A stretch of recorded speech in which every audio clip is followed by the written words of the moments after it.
y los funcionarios. Esto en la función pública se puede hacer muy rápido. Daniel Lacalle, ¿qué tal? Buenas noches. Muy buenas noches, gracias por invitarme. Yo no sé cómo ves tú esto, porque a las pymes, y ya lo hemos visto, les hace un agujero tremendo.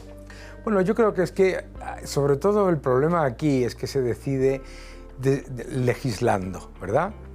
La reducción de las horas de trabajo en una semana, etcétera, por mayor productividad, por el incremento del tamaño empresarial, etcétera, pues es perfectamente normal y se da, ¿de acuerdo? Pero cuando aparece el gobierno así y te presenta un globo, porque es un globo sonda, esto es lo primero que hay que decir, esto es un globo sonda que no se aplica ni a los autónomos ni a las microempresas, que son la inmensísima mayoría del tejido empresarial. Y desde luego, como están diciendo en el reportaje, supone muchísima más carga de trabajo para el dueño de la empresa y muchísimos más costes, porque claro, aquí a las empresas no se les para de subir los costes. Han aumentado un 50% los costes laborales, han aumentado los impuestos, han aumentado todo tipo de cargas y ahora uno más, ¿no? Claro, España es un país en el que la inmensa mayoría de las empresas tienen entre 0 y 2 trabajadores.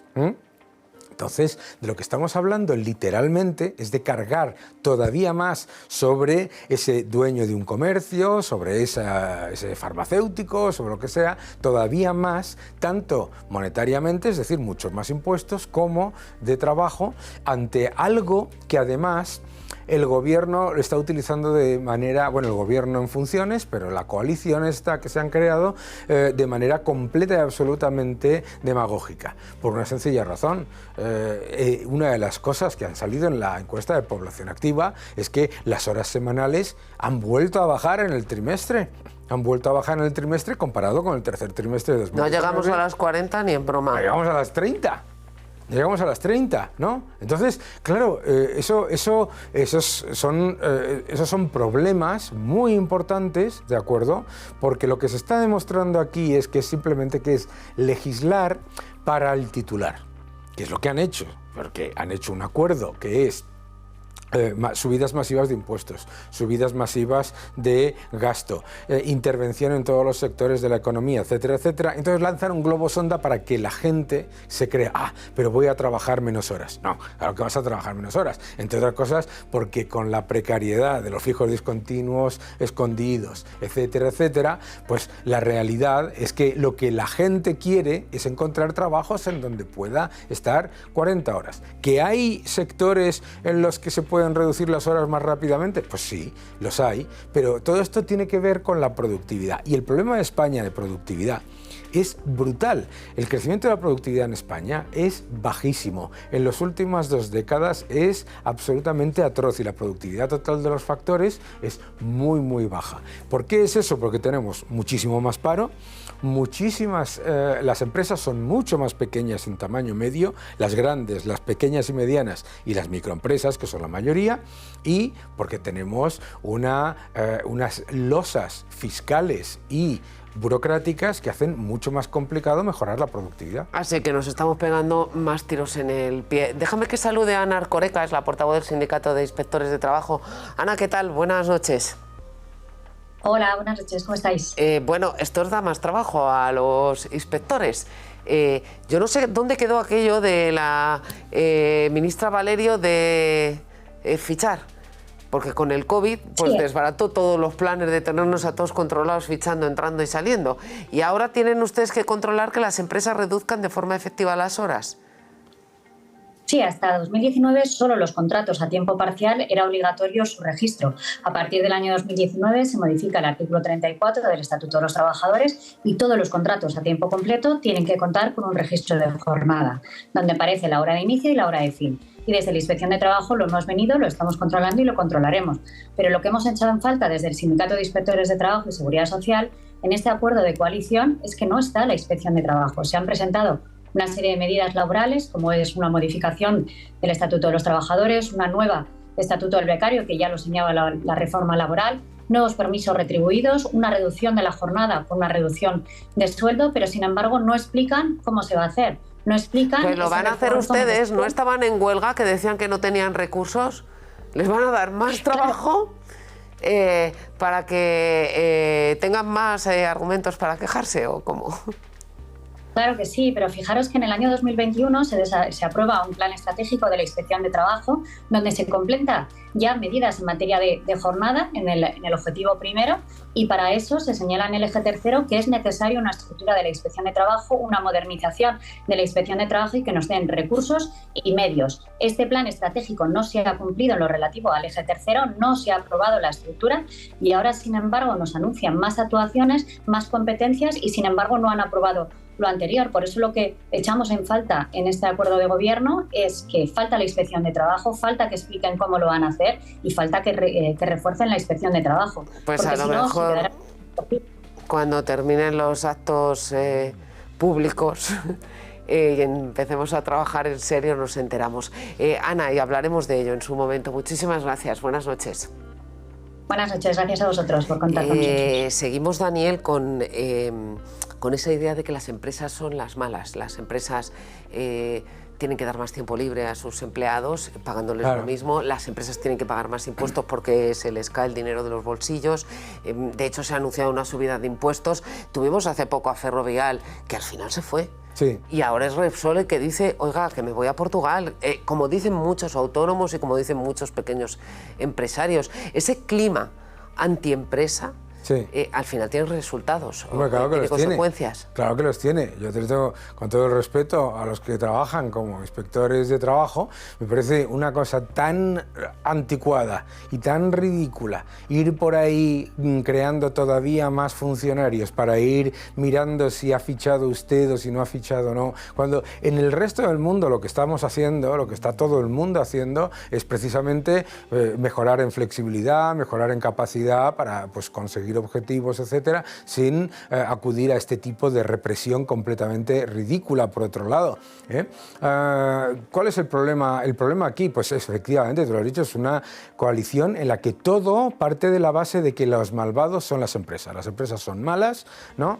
Y se introducen constantemente mensajes en el debate y en la narrativa del gobierno particularmente preocupantes, ¿no? Por ejemplo, que un impuesto confiscatorio injusto y aleatorio es perfectamente válido siempre que le afecte solamente a pocas empresas o a pocos sectores.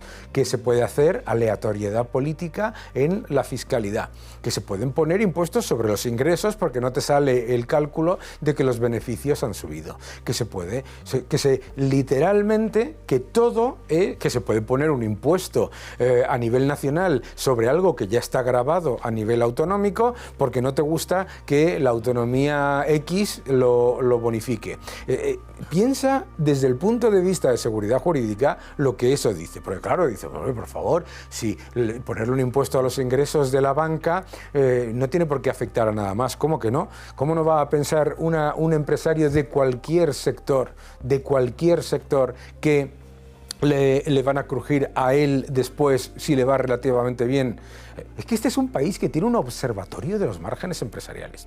Es que este es un país en el que tienes a una ministra de Trabajo que está diciendo que tienen que ir los inspectores de trabajo haciendo cosas como ir apareciendo con nocturnidad y alevosía, a ver si está la gente trabajando. Levanten las manos, esto me lo han contado a mí en una inspección de trabajo. Levanten las manos a ver si están utilizando el ordenador a las 7 de la tarde, ¿no?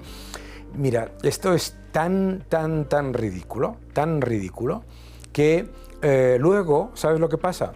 Que tú y yo nos veremos dentro de 5 o de 7 años, ya nos conocemos desde hace unos cuantos años, y nos preguntaremos, ¿por qué es España, de nuevo, el país con la tasa de paro más alta de todo Occidente? Y vendrá el gobierno de turno y te dirá que es que hay récord de empleo, que es una imbecilidad, con todos mis respetos, ¿sabes?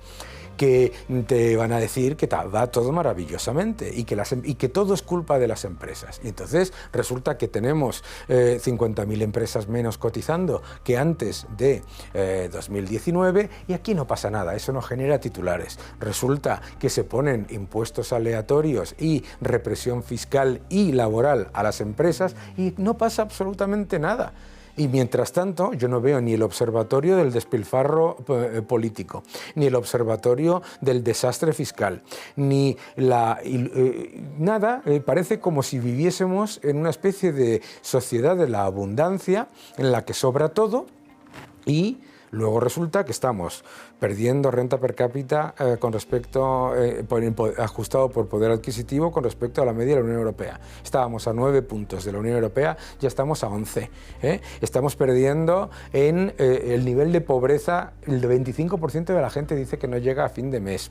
Las empresas están ahogadas. Y aquí, estos aristócratas del gasto público, que estos sí, no se privan de nada, que si necesitan un informe que les diga que 2 más 2 suman 22, hay 15.000 euros para contratar a alguien que se lo diga, esos están ahí. Estamos haciendo a nivel nacional, aquí hemos comentado alguna vez que estamos trasladando el clima político catalán, ha contaminado al final todo el clima político nacional. Desde el punto de vista económico, tenemos una ministra de Hacienda que fue consejera de Hacienda del gobierno andaluz. Estamos trasladando a nivel nacional el modelo económico que tuvo durante la gestión del Partido Socialista el gobierno andaluz. Claro. Vamos, pero clarísimamente. Pero entonces Andalucía vivía de las transferencias de rentas de las distintas comunidades autónomas. Claro. Y ahora puedes decir, no, vamos a por las transferencias de rentas de la Unión Europea. ¿Cuál es el problema? Que tú estás por encima de la media y que tú ya no eres receptor de rentas, claro, eres donante. Es decir, que no te va a solucionar el problema como a lo mejor sí le podían solucionar a Andalucía las transferencias de rentas de Madrid o de Cataluña. Claro, y entonces aparece la ministra Calviño y se vanagloria de que el tesoro... Estamos mejor que la media. De que dice siempre lo mismo. Primero, no de que estamos mejor que la media. Pues dice, España es el país que crece más si quitas a todos los países que crecen mucho más. Ah, sí, claro, sí, que yo le decía a un economista, si quitas todos los precios que suben, no sube la inflación. Claro, o sea, si quitas Irlanda, Luxemburgo, la República Checa, Lituania, Estonia, etcétera, etcétera, etcétera, etcétera, resulta que efectivamente crecemos más que uno. Pero me da igual, por otro lado. Vamos, un país en el que supuestamente en entorno de crecimiento, supuestamente en entorno de creación de empleo y supuestamente en entorno de récord de ingresos fiscales, se vanaglorian de que solamente van a aumentar 65.000 millones las emisiones de deuda y esperan otros 45.000 millones el año que viene y ya tenemos 2 billones y pico de pasivos totales de las administraciones públicas, pues lo que están haciendo literalmente aquí, este gobierno que se vanagloria de dar derechos, solamente está dando 2 derechos. El derecho a la ruina y el derecho a ser el país con la mayor tasa de paro de la OCDE. Es que tenía que ser titular todos los días, que Grecia, que siempre estaba en la parte, el país con la mayor tasa de paro de la Unión Europea, es que Grecia está muy por debajo de nosotros y sin disfrazar 650.000 trabajadores parados como ocupados, ¿sabes? Pues menudo panorama tenemos. Daniel, gracias por explicarnos a lo que nos enfrentamos. Veremos a ver de todo este anuncio que se materializa. Un placer tenerte aquí siempre. Muchísimas gracias, siempre. Gracias. Siempre. La protagonista indiscutible esta próxima semana será la